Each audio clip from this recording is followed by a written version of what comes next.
those of you who've been either directly or indirectly affected will know that perhaps the most important thing that matters to you in terms of diagnosis, in terms of treatment, is time. The time that we wait to get a diagnosis, the time that we wait for treatment, the time that we wait for chemotherapy and after chemotherapy, the time we wait for surgery and radiotherapy, and the fear that that gives us about what is happening with our time. And the difference that you as staff make is that you reduce anxiety and worry by recognising the importance of time and valuing patients' time and the time of the people that the patients care about and the people who care about them. I get very cross when I have to deal with national leaders and others that talk about 31 days or 62 days or 14 days in terms of time. Because all of you who are directly involved, whether personally or professionally with cancer, will know it's not the days or the 31 days or the 14 days. It's the seconds, the minutes, the hours.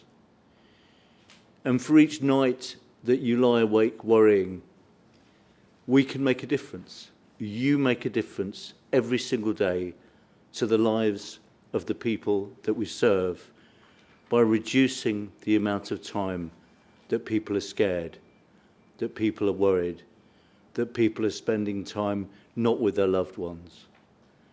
And sadly, we know that for some people, a diagnosis of cancer significantly reduces the time that they're going to spend with their families and with their loved ones. And therefore, we know how important it is that we value that time.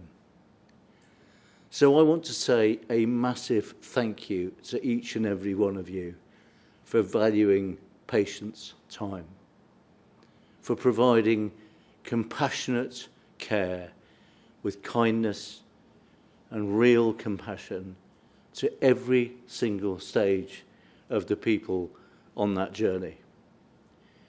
It is a tough journey. It's a tough journey, whatever the outcome.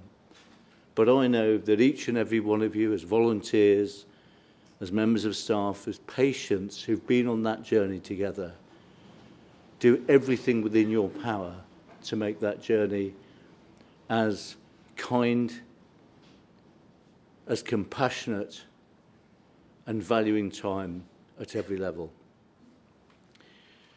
I know that journey. I can nearly talk about it now. So 6 years ago, this month actually, just a couple of days ago, I lost my wife to breast cancer. And so I walked that journey that many of you have walked, hopefully with a different outcome for most of you. And that changed me as a person, it changed me as a leader, it changed me as a chief executive, hopefully for the better. But for each and every step of that journey with Annette, from her first diagnosis at the Royal Free, seems years and years and years ago now, to sadly losing that battle 6 years ago, it was time that really matters. The time that I thought, what are we doing sitting in outpatients? You know, do we really need to be here? Is there not something else we could be doing? The time when we were told the district nurse would be there between 9 and 5. It's like, we've only got a couple of weeks left. Can we not go to the beach? And I ran the district nurse service. That was even more annoying. But so time really mattered to us, and I know it matters to each and every one of you. And actually the philosophy of where I spend most of my time at ESNEF now, East Suffolk and North Essex, as Ipswich and Colchester Hospital, the philosophy of our organisation is time matters, and part as a memory of that time for me. So my journey, Annette's journey, will be different from each and every one of you, and I don't want to pretend that I know any more about a cancer journey than my personal journey with Annette. But it was the time that mattered, and despite the fact that I miss her passionately every day, I hope that that experience has made me perhaps a little more humble, a little bit more understanding, but also really valuing what matters with time. So thank you to each and every one of you and the teams that you lead and the teams that you work with for the care that you give every single day in valuing the time of the people that we care about. You've got a fantastic... I can't stay for the whole session, I'm afraid. It's been a bit of a week for lots of reasons, but I will stay for as long as I can, and I wish you a really, really good couple of hours, and thank you from the bottom of my heart for the difference you make to people's lives. Thank you.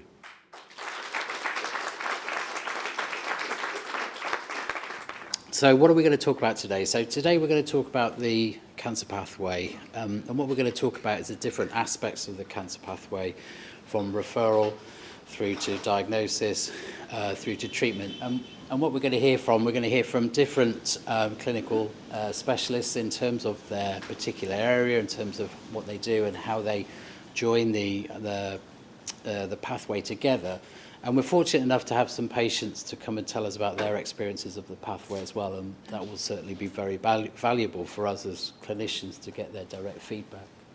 So starting at this end of the pathway, the urgent GP referral. So what often happens is that a patient will go and see their GP with a collection of symptoms or signs. And depending on what those symptoms and signs are, the GP will often be looking for what's called red flag symptoms, which might suggest a cancer diagnosis.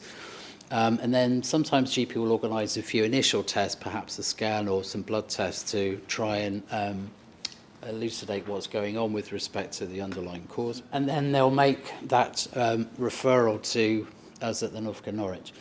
The first person involved in the pathway will be the outpatient coordinator, who will receive the outpatient referrals. And what they'll do then is they'll triage, so they'll work out where the patient needs to go, who's best to see them, and whether any initial investigations are required before that outpatient appointment. And that's the kind of start of the journey, really, through the cancer pathway. So I'd like to ask one of our patient pathway coordinators to come and talk to, is it one or two? Siobhan and Daryl, to come and talk to us about the patient pathway coordinators. And these are people who will make sure the patient's at the right place at the right time, and they're a useful link between the various appointments that need to be made on that patient. So I welcome them and ask them to come up and tell us about your role.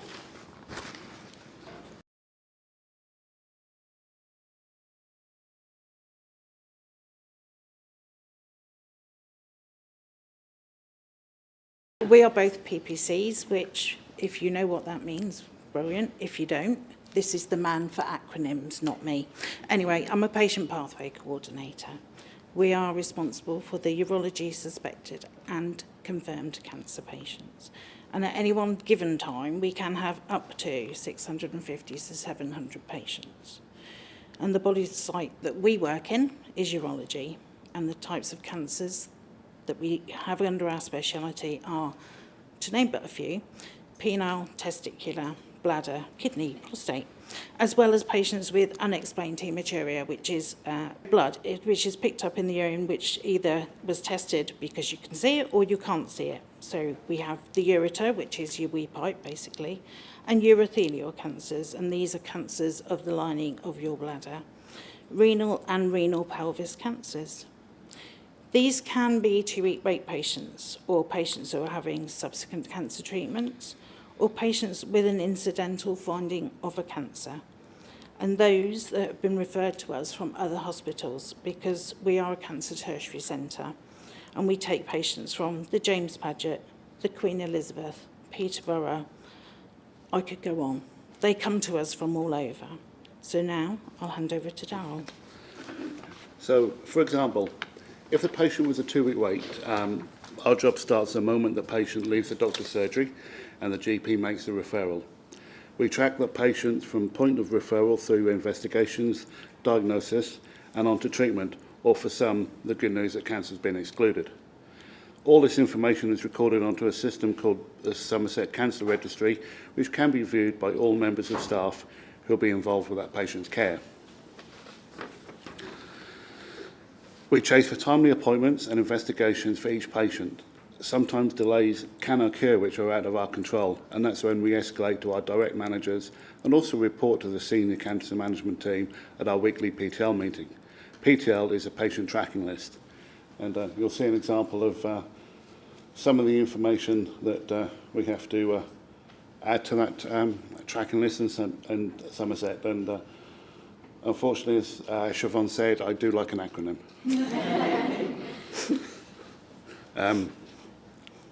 PTL includes all the information we need about each of our patients, including their name, hospital number, the cancer site, target dates, and most importantly, our tracking notes, as you can see. The tracking note allows us to know exactly what the next steps are for each patient or what information we are waiting for. We like to do it as a story, not in the fictional way, but so anybody who looks at that can see the route of what that patient's pathway is at any one time. The tracking notes allow us to to see exactly what the next steps are for each patient and what information we are waiting for. But it does all the acronyms and abbreviations do make sense to some of us. We work closely with consultants, specialist nurses, secretaries, MDT coordinators, radiologists, histopathologists, other body sites, PPCs and external trusts. And we are responsible to record accurate data ready for a monthly upload to the National Cancer Waiting Times database. Every day we review our patients list, identifying those that have had investigations or appointments within the last 2 days. And we check for reports, letters, etc., which tells us what is next for that patient. So, if the patient is for further investigations, we ensure that they have been requested correctly. And believe me, sometimes that doesn't happen. And if they haven't, we go back to the consultant or the doctor and ask, please, can you re-request this for us? Because we want things to happen in a timely manner. The investigations can range from a flexible cystoscopy, which is a camera into your bladder, prostate biopsies, which are taken through the perineum, the skin between your testicles and your back passage. Sorry to all the men in the room. Just putting that out there. Right, to scans, which could be a CT, an MRI or a PET scan. That's just to name but a few. And all of this information helps to diagnose a patient and to stage them with their cancer. We keep patients' record up to date, as Darryl said, making sure we document any delays on a patient's pathway. We book appointments for the patients to be told their results. We liaise with the CNS, again, another acronym, cancer specialist, nurse specialist, secretaries and clinicians. We make sure that patients that are discussed at the MDT, and we document that into our tracking notes as well. We also work closely with the waiting list teams to highlight patients awaiting a cancer operation. And our key stakeholders in this room is everybody in this room today that you're going to hear from. And why do we do our job? Well, that's easy. To go the extra mile. Let's face it, it can be one of the most daunting times in a person's life. And we can help to make a difference in any way, then surely that has to be a good thing. And to know we've done our best and to treat every patient in a way we would want our own family members to be treated.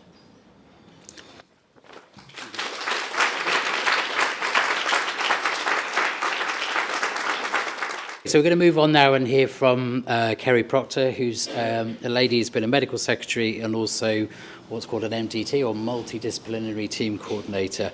I think MDT coordinators are worth their weight in gold, so look forward to hearing from her. Hi everyone, my name's Kerry and today I'm going to talk to you today about the role of the MDT coordinator and the role of the medical secretary. So I joined the Trust in 2019. I started as a receptionist and then I moved on to a PPC. I actually used to work with Siobhan back in urology. I'm in gynecology now. I moved over there to be an MDT coordinator and now I'm a medical secretary. So starting off with the MDT coordinator role, the MDT stands for the multidisciplinary team, and it's based around weekly meetings where we discuss all of our cancer patients and suspected cancer patients. So the MDT meetings are attended by consultants from the specialty, representatives from radiology, oncology and histopathology.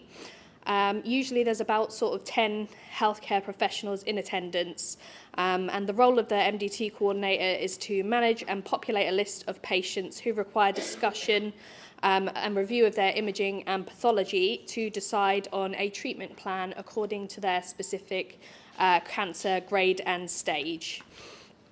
So the MDT is held weekly, and we have to go through a specific sort of schedule to make sure that things run perfectly on time.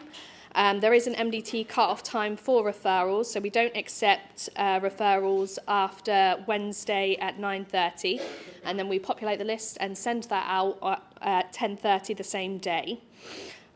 We then print off all of the reports for all the patients, any scan reports or histo reports, and pass that on to our MDT chair consultant, who will go through each of the patients so that she knows what's going on with each of the patients and we know what we're discussing. So on average, we have about 60 patients each week to review. The most we've had in 1 week is 95 patients, which was a challenge, but we managed to get through in time, luckily. So we usually receive MDT referrals from members of clinical staff via an MDT Performer, which we'll show on the screen here.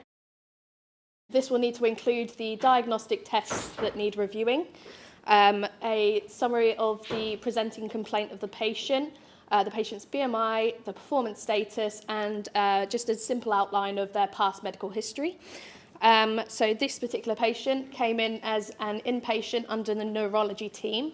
They had a scan which picked up a adnexal cyst, which we are then obviously bringing to MDT for review.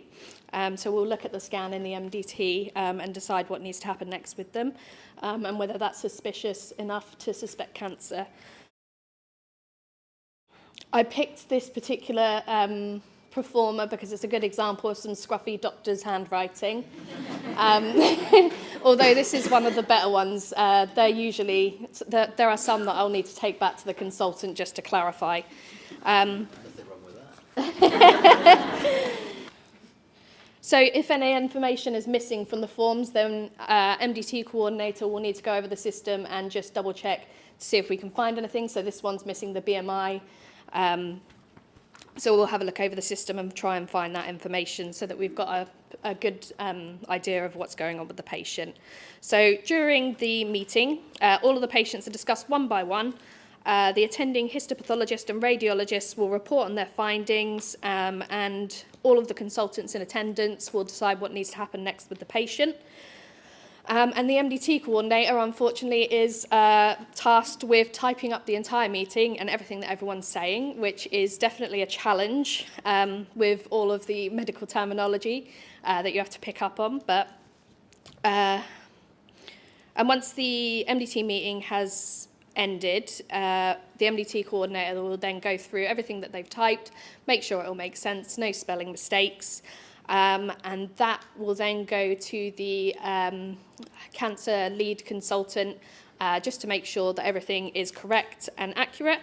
And that will then be published and passed on to the medical secretaries, and they will then action any other next steps, any decisions that they make at the MDT, which segues perfectly into my current role as medical secretary.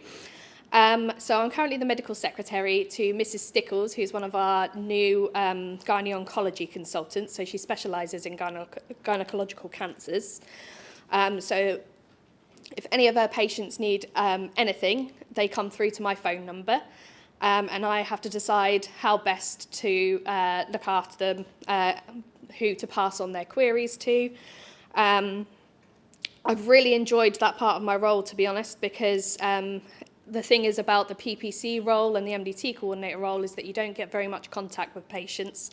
So I've very much enjoyed being able to give a bit of customer service and have a little chat with some of our patients. So my role as medical secretary covers all the usual areas of admin support that you would expect, such as diary management, typing letters, sorting and filing correspondence, and obviously I action all of the MDT outcomes. including next steps for patients, such as listing them for surgeries, procedures. If we've got any inpatients on the list, then we'll make sure that they get visited on the ward by someone. We'll get the nurses to book the scans, and so on. I also am responsible for line managing our PPC in gynaecology. So as a secretary, each day is really varied, and there's a lot of daily tasks that I have to complete to ensure the smooth running of my consultant's work plan, and to make sure that all of our patients get the best care possible, and to ensure the smooth running of the department as well. So we were also asked to say a little bit about what motivates us to do this our job, and I think there's quite a lot of answers to that question. I think for me personally, my working style generally suits working in this sort of fast-paced environment, just because I sort of like doing things by the book. I like following rules. I don't like going home at the end of the day with something still on my to-do list. So I'd rather get things done now rather than later. And I also think it's really nice to work in a setting that makes a real difference in people's lives. Because as Siobhan said, about 700 patients on each cancer pathway, and that's only the ones that are currently going through investigations to diagnose cancer. So I'm forever mind blown by the fact that there's just so many patients who are affected by cancer every day. And I think it brings a bit of comfort to be part of the solution within that. Thank you.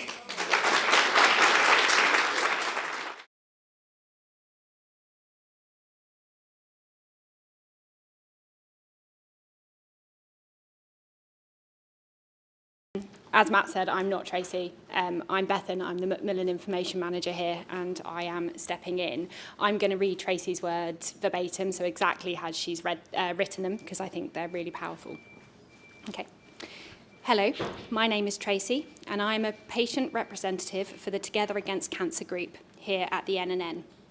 I was diagnosed with breast cancer in September 2020, shortly after the first COVID lockdown ended.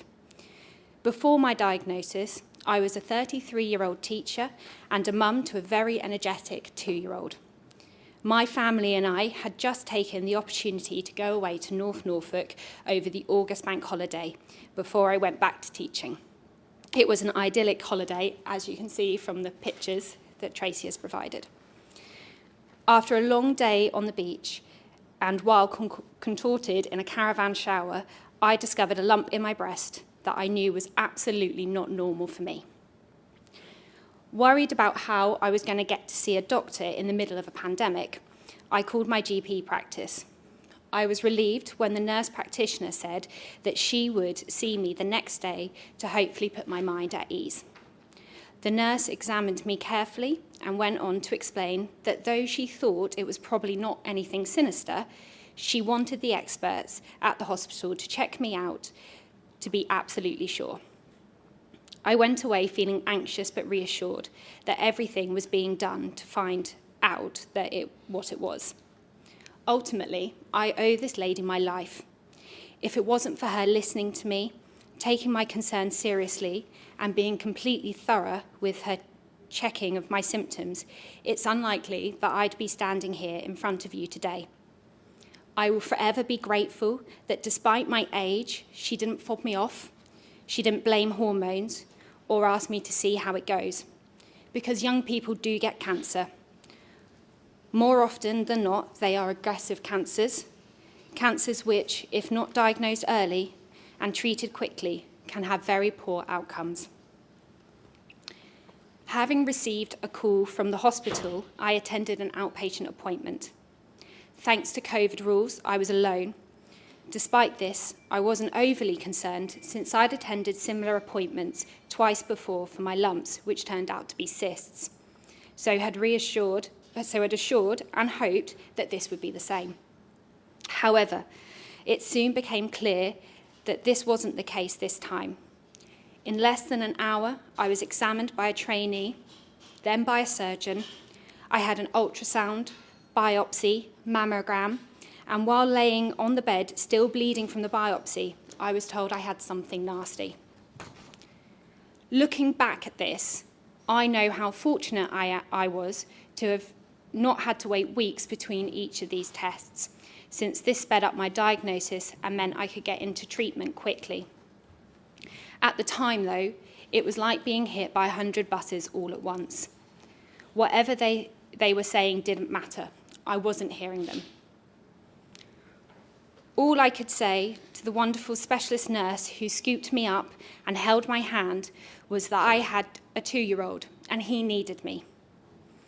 I was told to call my partner, who rocked up at the hospital, clearly thinking I was being dramatic, only to have set that bomb off in his world the second he arrived and saw the state of me. Having this total bomb go off in my life, I then had to drive myself home, pick up my little boy, and try and carry on until I got the call with my biopsy results. In a total state of shock, I called my mum, my sister, my best friend. One by one, I gave them the news and listened in silence as they fell apart on the other end of the phone.